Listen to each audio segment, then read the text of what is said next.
জাতীয় পার্টির কার্যালয়ের সামনে পুলিশের সঙ্গে গণ অধিকার পরিষদের নেতাকর্মীদের সংঘর্ষের ঘটনা ঘটেছে। এতে মারাত্মক আহত হয়েছেন ডাকসুর সাবেক বিপি ও দলের আহ্বায়ক নুরুল হক নূর। পরে রক্তাক্ত অবস্থায় তাকে উদ্ধার করে হাসপাতালে নিয়ে যান নেতাকর্মীরা।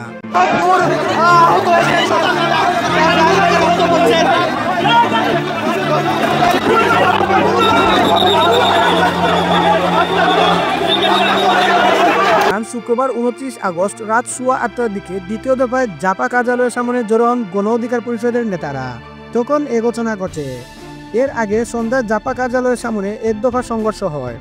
প্রত্যক্ষদর্শীরা জানান, একদিকে বিপিনুরের কর্মীদের সেনাবাহিনী এবং পুলিশ সদস্যরা জাতীয় পার্টির অফিসের সামনে থেকে দাওয়া দিয়ে পল্টনের দিকে নিয়ে যাচ্ছিল।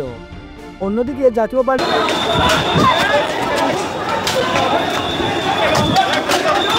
পরিস্থিতি মোকাবেলায় সেনাবাহিনী ও পুলিশ মোতায়েন করা হয়েছে। এর আগে শুক্রবার সন্ধ্যা 6:45টার দিকে গণ অধিকার পরিষদের সভাপতি নুরুল হক নূর ও সাধারণ সম্পাদক রাশেদ খানের নেতৃত্বে বিজয়নগর হয়ে দলীয় মিছিল কাকাইলের দিকে যাচ্ছিল।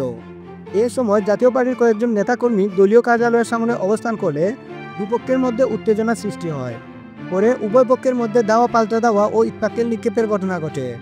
এতে উভয় পক্ষের বেশ কয়েকজন আহত হন। ঘটনার সময় আতঙ্কে পথচারীরা ছুটাছুটি শুরু করেন। পরিস্থিতি নিয়ন্ত্রণে পুলিশ উভয় পক্ষের কর্মীদের নিবৃত্ত করার চেষ্টা করে। পরে পুলিশের সঙ্গে সেনাবাহিনীর সদস্যরাও যুক্ত হয়ে পরিস্থিতি নিয়ন্ত্রণে আনেন। জাতীয় পার্টির মহাসচিব শামীম আহমেদ পাটোয়ারি বলেন, গণ অধিকার পরিষদের হামলায় আমাদের বেশ কিছু নেতাকর্মী আহত হয়েছেন, অনেকে হাসপাতালে আছেন।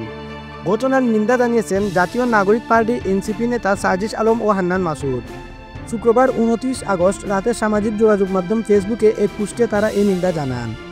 এনসিপির সিনিয়র যুগ্ম মুখ্য সমন্বয়ক হান্নান মাসুদ ফেসবুক পোস্টে লিখেন, নুরুল হক নূর ভাই আমাদের সহযোদ্ধা, ফ্যাসিবাদ বিরোধী আন্দোলনে আমাদের সহযোগী। নুরুল হক নূরের অপরাধী তার 200 টিম এবং বৈধতা দানকারী জাতীয় পার্টিও একইভাবে অপরাধী। জাতীয় পার্টিকে বিচারের আওতায় আনতে হবে।